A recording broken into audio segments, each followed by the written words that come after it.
Okay, so that's the sign you're going to look for. It's open 8 a.m. to 5 p.m., 1700. All you have to do is go to Playa Delfina, and from Playa Delfina it is a 5-minute walk, if just down along the beach, along this street here, and you end up here. The Dresden Codex. The original is made in leather skin, is 1 meter long. There the archaeologists found in Central America and Yucatan, they have many gods. They were polytheists. The hieroglyphics, only 10% they've been translated to Spanish.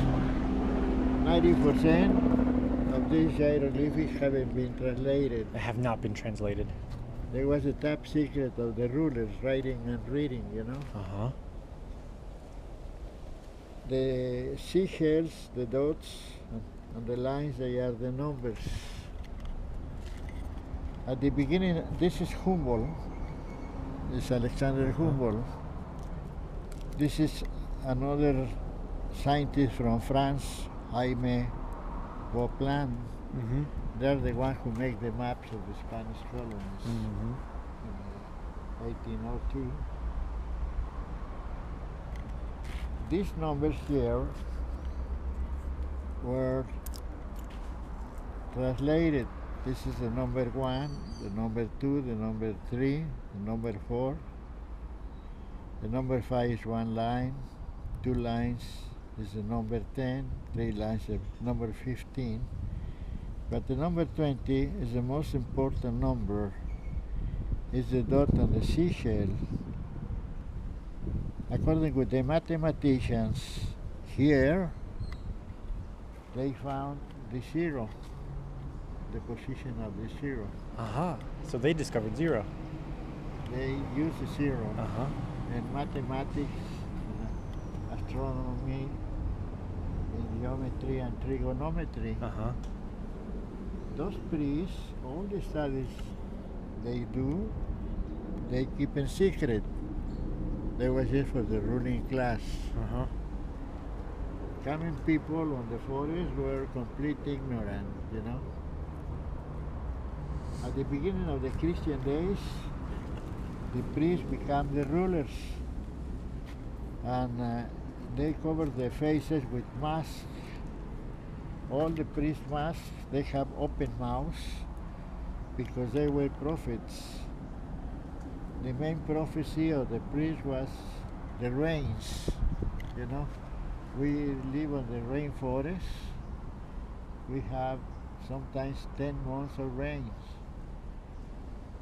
The rains gives the food, you know, keeps the forest green, and make disasters because we have the hurricanes. You see, the priest, highest one, was named Halachwinik. You see this engraving, Mm-hmm. you see the highest priest, but under the highest priest, the ones who lives on the forest, who pay tribute to the ruling class.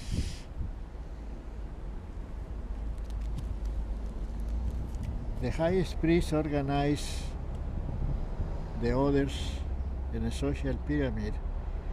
One of them was on top, and under this priest, they have astronomers, mathematicians, hair doctors, administrators, and one of them was specialized in human sacrifices. They practiced human sacrifices for 300 years. Under this group, they have the musicians and the army.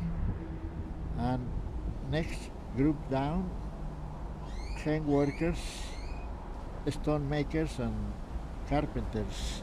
And down on the lower level, the farmers, the fruit collectors and the hunters. This is how the Mayas lived for 1300 years. In the 13th century, the Maya civilization collapsed.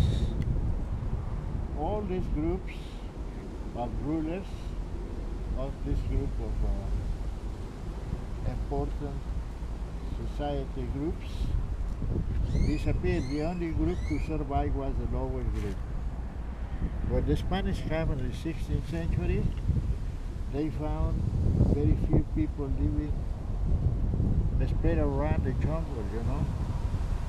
And they asked to the ones who found living on the jungle, who are you? The answer was Yucatan. Yucatan means we don't understand you. The Spanish, they say, oh, this is Yucatan Island, you know. And the Spanish found the temple semi-covered with the vegetation, some of them burial, you know, and they were not interesting because they want to Christianize. They want to make the ones here Catholics, you know. On those days, if you remember the history, the King of Spain was Charles V, Cancun. His son, he was possessed by Philip II, you know. So all this became a mystery until 1923, you know. The peninsula of Yucatan we're visiting is different of Mexico. This peninsula is completely flat. They have no mountains, no surface rivers, but we have lots of water on the ground. According with the geologists, 65 million years ago, a satellite hit the bottom of the ocean and the peninsula raised up. This peninsula is all made out of sand and coral stone.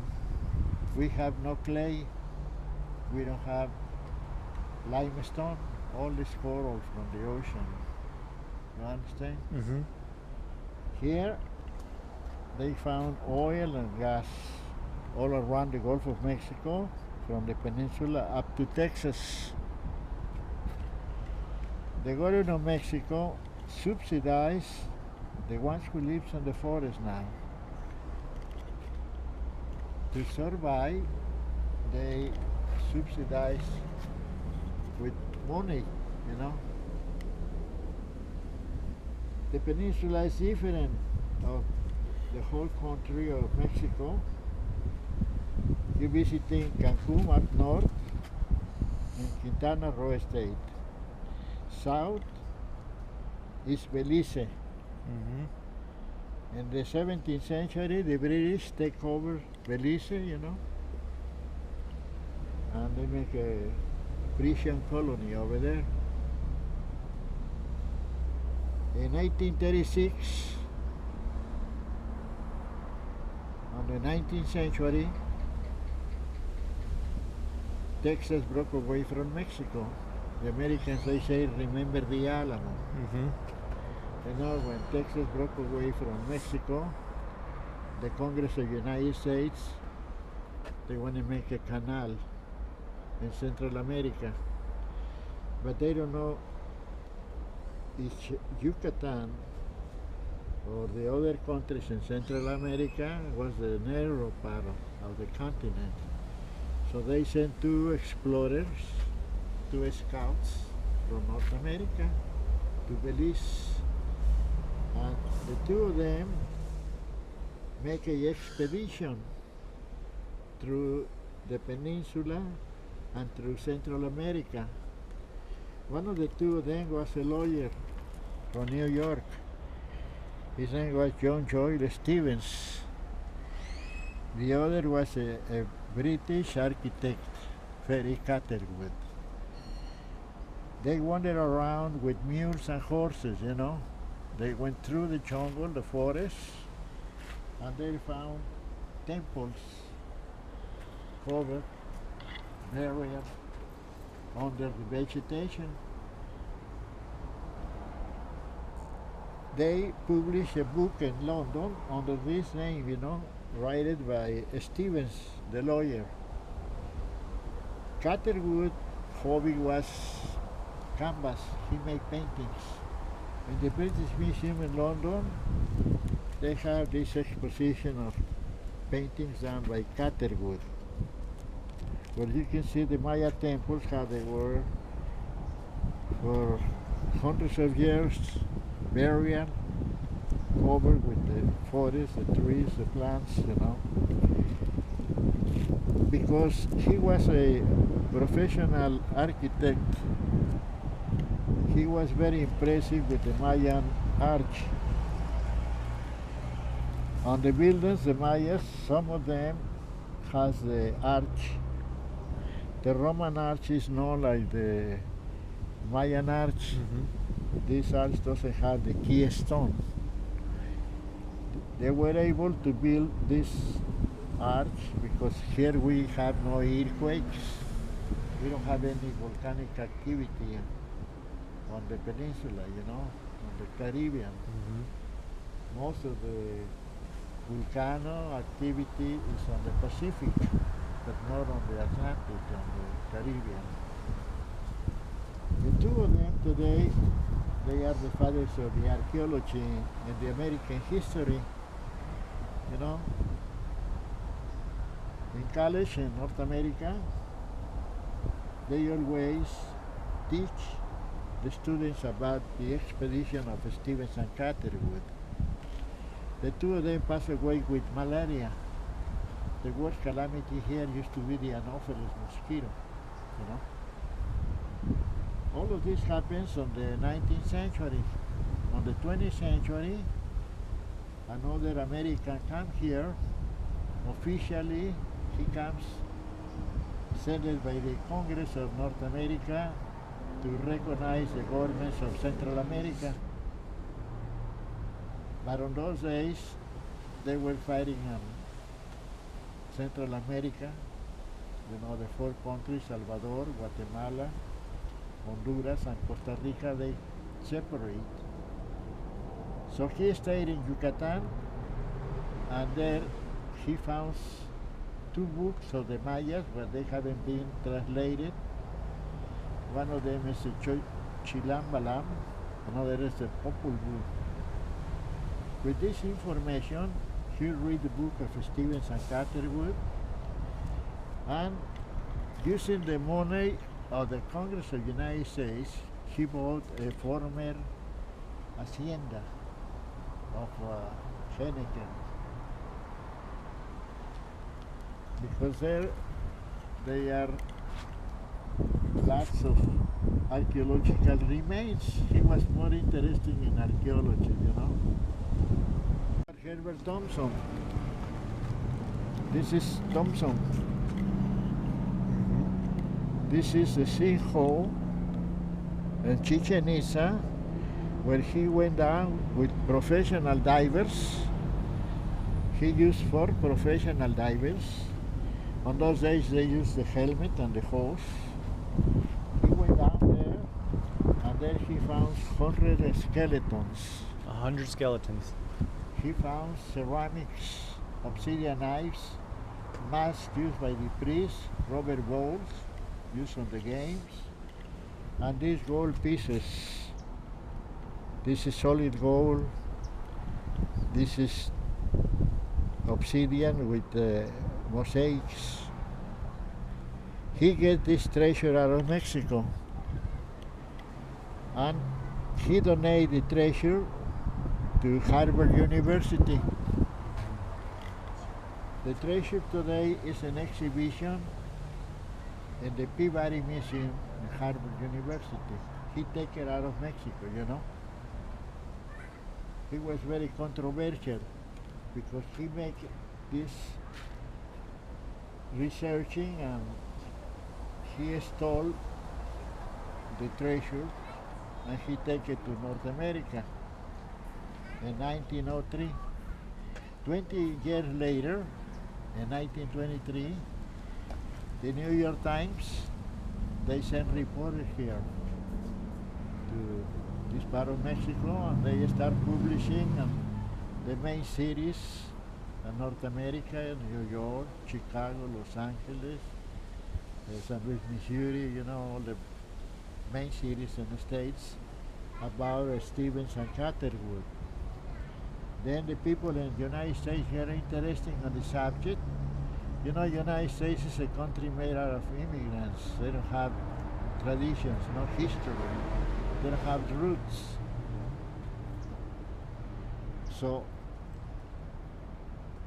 in 1923, Carnegie Institution gives the funds, the money, and then the American Society of Geography, the National Geographic magazine, with the Mexicans, they get together and they rebuild the Maya temples in Yucatan, you know, and in Central America. And they research about the Maya civilization. They found the Maya priest was very wise. They look on the trees and they found the tree shadow moves around the foot of the, you know, the tree makes the shadow and the shadow moves around. Mm-hmm. So for generations they mark the shadow on the foot of the trees, and they found every 365 days they have the same mark in the floor. Long time before Niccolo Copernico and Galileo Galilei, they found the solar system with all the planets, you know. In 1923, 1943, they translate the hieroglyphics of the planets on the system, on the solar system. The Maya priest found even Pluton. You know, Pluton today is controversial because they say it's too far away, it's not on the system. But they found Pluton is like the Earth. They are brothers planets, you know. Those priests found the year of Venus of 580 days. You know, Venus go around the sun making an elliptic in 580 days. Every 52 years, Venus and the air pass close from the space. Every 52 years, they expect the collision of the planets. So they protect the main temple with another construction over and over every 52 years. You know, those priests predict the coming eclipses up to the year 2100. The studies of the astronomical studies of the Mayas was done in Germany by German scientists, because they have this document in the Ethnographical Museum in the city of Dresden. This is one of the 3 original codex of the Mayas. Another is in Paris, and is one more in Madrid, you know. In 1923, they revealed in Chichen Itza the observatory. This is the observatory today. In Chichen Itza? That's right. Up on top, the observatory tower has windows. Through these windows, the priest found the inclination of the earth of 18 degrees. You know, that makes the equinoxes and the solstices. For 20 years, they excavated the main temple. The temple were buried. This picture was done by Catherwood. The upper part were visible. They removed the soil, and this is the building today. The building has 91 steps times 4 makes 364, and this is the 365 day of the solar calendar. On the equinoxes and solstices, half of the building is light and half is in darknesses. And on the equinox of spring here in this part of the continent, the 21st of March, and on the 22nd of September, the sunlight passed through the corner of the building and marked on the steps a light serpent who comes down to fertilize the soil. This is the god Kukulkan Quetzalcoatl who comes down to fertilize the soil. Then we have thousands of visitors who comes to see the serpent coming down for 3 hours and 20 minutes. This is how do they advise the people on the Maya territory to start farming because the rains are coming. In 1923, they found another pyramid,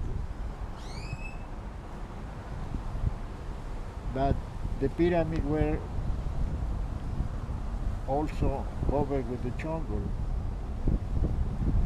This pyramid is not far away from here.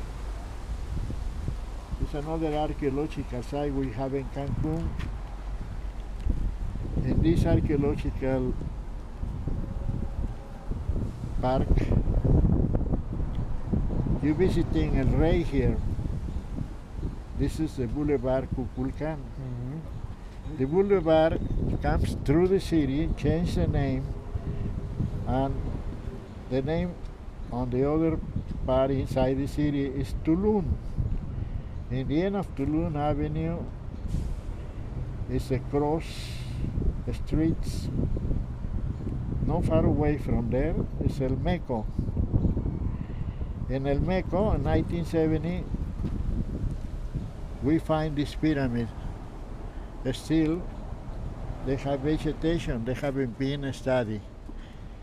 Some of the steps are missing and the same light serpent comes down, you know. And the 21st of March is very clear. I've been there a few times on the 21st of March. In September we have the rainy season and most of the time you don't see it. But in the spring it's very clear, you know. This is another archaeological site in Cancun. We have two of them, El Rey and El Meco. The 19th Red Gate, they climbed 52 steps and there they found this jaguar statue with jade pieces inlaid. The archaeologists found this jade come from Guatemala. That's where they mined this jade. But the eyes of the jaguar, they say they was brought from Asia. From Asia? They say the men in America immigrated from Asia 25 to 50,000 years ago. And 14,000 years ago, the Mayas immigrated from Mongolia, up North Asia, down to America, and they settled down here. So finally we find the origin of the men in America. You know, the United States is made with different nationalities, people, the immigrants, and the real Americans are the American Indian, the Eskimos, the Mayas, the Incas, the Aztecs, the Mapuches. The anthropologists found all descended from the first immigrants from Asia and America. When they born, they have a mark on the end of the spine. They call the Mongolic mark. So now we know more about the American men, you know. Quick question. You said the eyes come from Asia. Yes. So that means that at the time the Mayan civilization was at its height, they communicated with Asia and actually got these jade pieces? Or it was brought from the first time? It was brought from the first crossing? From the first crossing. And they keep it, and finally they place it on the eyes of the jaguar. Wow, so these pieces are 40,000 years old or more, estimated. 14, 14, 14,000. 14,000. Yes. 1-4. They say this is when they immigrate from Asia. They say the men in America immigrated from 25 to 50,000 years ago, but the Mayas moved here 14,000 years. Okay, and everything starts at the beginning of the Christian days, when the Mayas priests becomes the rulers. These buildings here were abandoned on the 13th century of the Christian days. They were the priest living quarters. This was residential. Each structure on top, they used to have a home where the priest and the families lives. Here they found the cement used to put the stones together was made out of ashes from burning soil and sand. Some archaeologists believe the Mayas collapsed because they destroyed the forest to make the cement. Some other archaeologists, they say, may the malaria, the Anopheles come from other continents, you know. Or may, when they found the priests were humans, because they found cremated remains of the priests on the center. This marked over there, you know. Okay. They say the people on the forest revolt against the ruling class. They take over and they destroy the ceremonial centers. This can be another reason. Also, they found on the 13th century there were very few families, the rulers, and they interbreed, they intermarried. They found they have albinos. They lost the color of the skin, you know. May they have mental problems. You know, all the royal families in Europe, they have physical problems.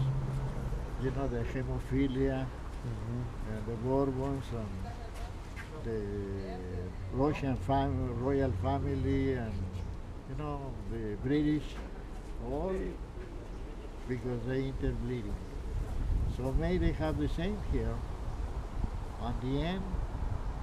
So in the 13th century, all this became a mystery. When the Spanish come here, they speculate. They say the Mayas,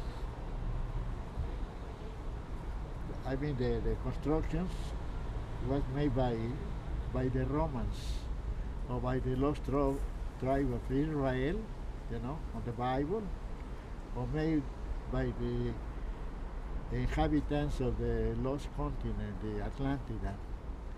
Okay, and the Spanish was not interested at all because they wanted to Christianize all the ones under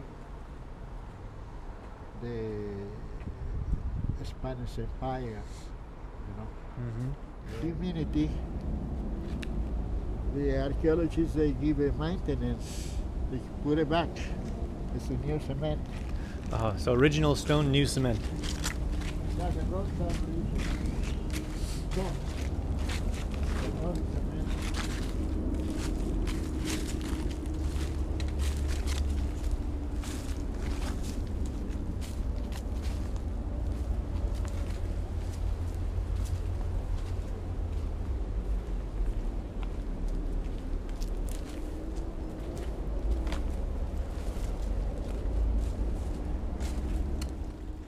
Introduced on the 10th century of the Christian days, because they found on the 10th century another big archaeological site on the central part of Mexico collapsed, Teotihuacan, you know.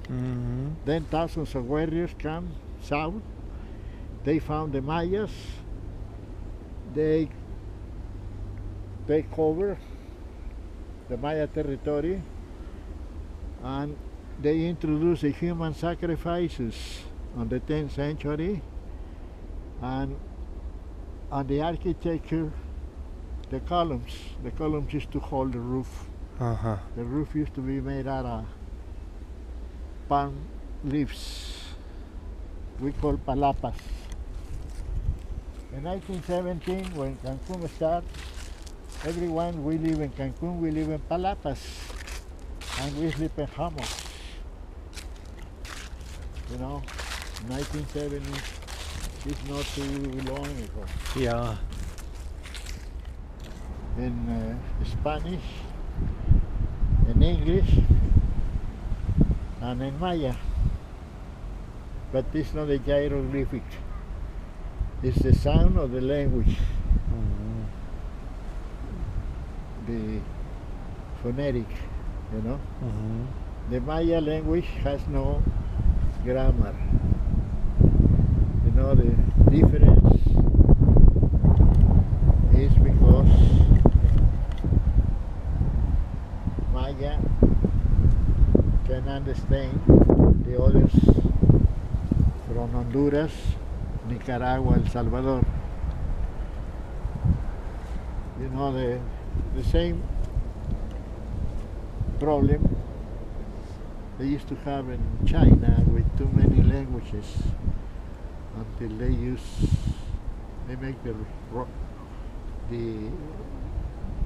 revolution, the educational revolution, and they have two main languages now, Cantonese and Mandarin. Even in Europe, you know, in Europe you have 65 languages, Mm-hmm. the Europeans, and now English is used almost all over Europe. Oh yeah, almost It's dominantly, yeah. becoming- Uh-huh. Look, we have an iguana. Yes. Hey, buddy. So this used to be a The school. wall there, straight around, collapsed 2 years ago. Uh-huh. And on the end, on the right, is the main temple dedicated to Michelle, the moon. Every 52 years, they put one building on top of another one. Uh-huh. This part is a ceremonial area.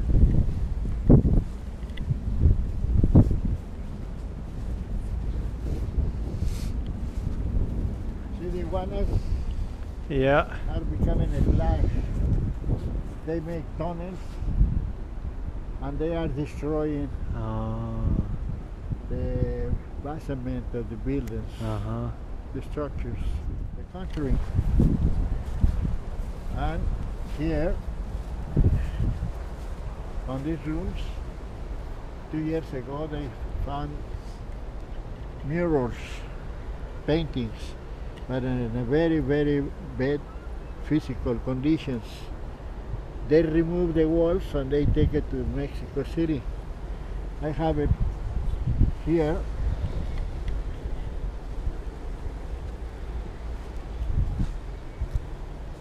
A reconstruction of the paintings Oh wow, it's where, beautiful. where you can see the priests with costumes of eagles and jaguars, you know, Uh-huh. on ceremonies. So we know here was the ceremonial. What is he holding in his arms here? What's this? That represents the ruling Uh-huh. power, you know. Uh-huh. Those priests was very wise, very smart, and they would live ahead of time. Uh-huh. But everything collapsed in the 13th century. And now the Mayas are better known since the studies of Carnegie Institution, 1923. The city in 1325. By the time when the Aztecs founded the city of Mexico, the Maya civilization was already gone. Ah. But the culture heritage passed to the other groups, you know. Kukulkan Quetzalcoatl is on the Maya and is on the Aztecs. And we have a place on the central part of Mexico where on the 21st of June is a tunnel. It's called Xochicalco. And the 21st of June is the longest day, the solstice, you know. That day you get on the tunnel and you see through the hole of the sun light the cave. It's the longest day. There is registered the priests of Mesoamerica. They meet and they officially take the solar calendar. The solar calendar was used all over Mesoamerica, you know. All of this was a long time before Niccolo Copernico and the scientists in Europe. You know, they don't have the Bible. They don't have to obey the Bible. Okay? So we try to get all together, but it's not easy. Because Mayas are very quiet people and they don't know. You ask them, and I came here in 1962 when Cancun doesn't exist. And we asked the Mayas on his own language, and they don't really know. They don't even know the name of the trees, you know. One tree has 3 or 4 names. You ask different people, they give you different information. Sir, it was a pleasure. What is your name? Sergio Mendes. Sergio Mendes. It was a pleasure meeting you. Thank you so much. It was my pleasure. See you later. So if I remember correctly from what Sergio just told me, this is the main worshiping area.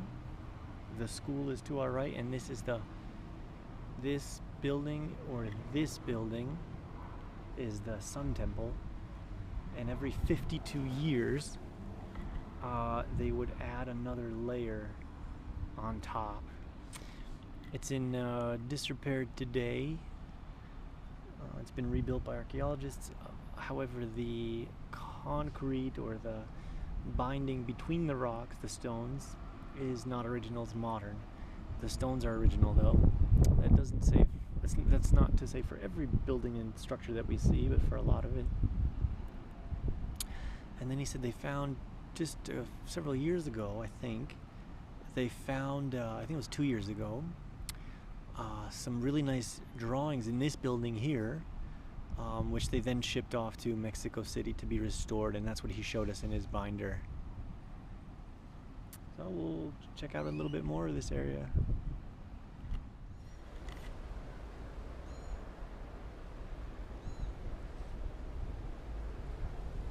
So one thing Sergio told us just now, actually a little while ago, was that the reason why they use not limestone or sandstone is because they don't have it. They used coral in this area, which is porous, and hence why over time it breaks down. And coral is obviously from the sea, and you can see right there just how easily it starts to break down over time.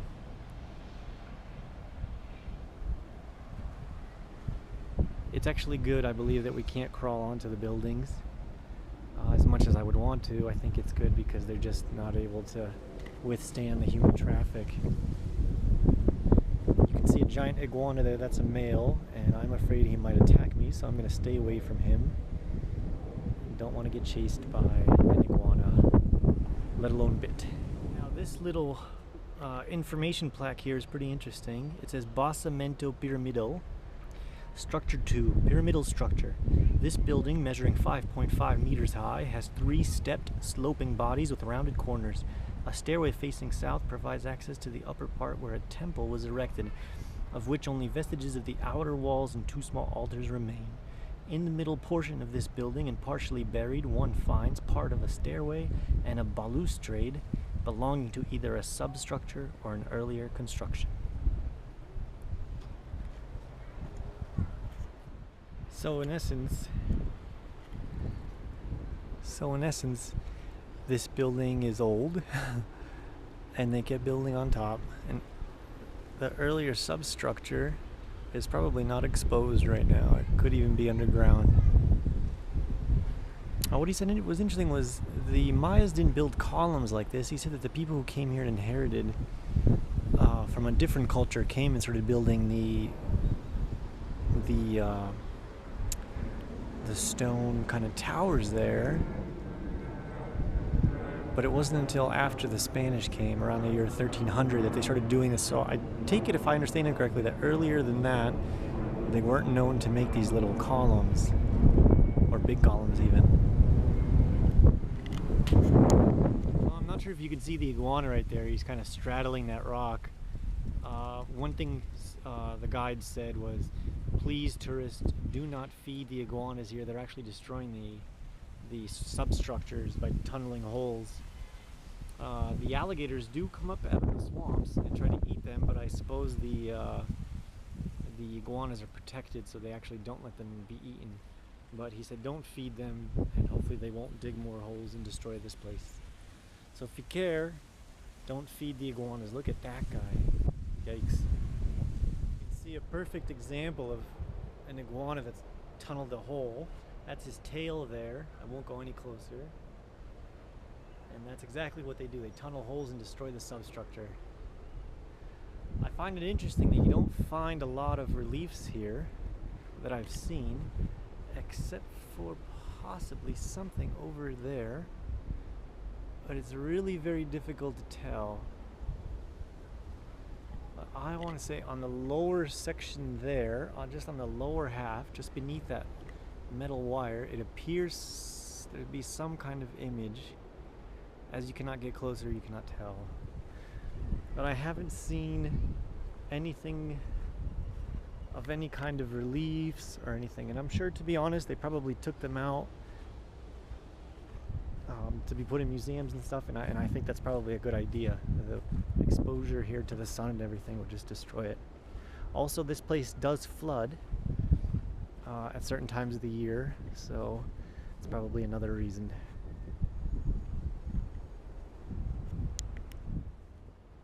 This is the back of I think, part of the Sun Pyramid complex, I guess you could say, where they discovered recently those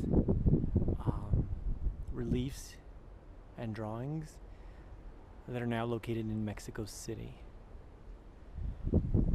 Again, I wish we could go in there, but it's for the safety of the building.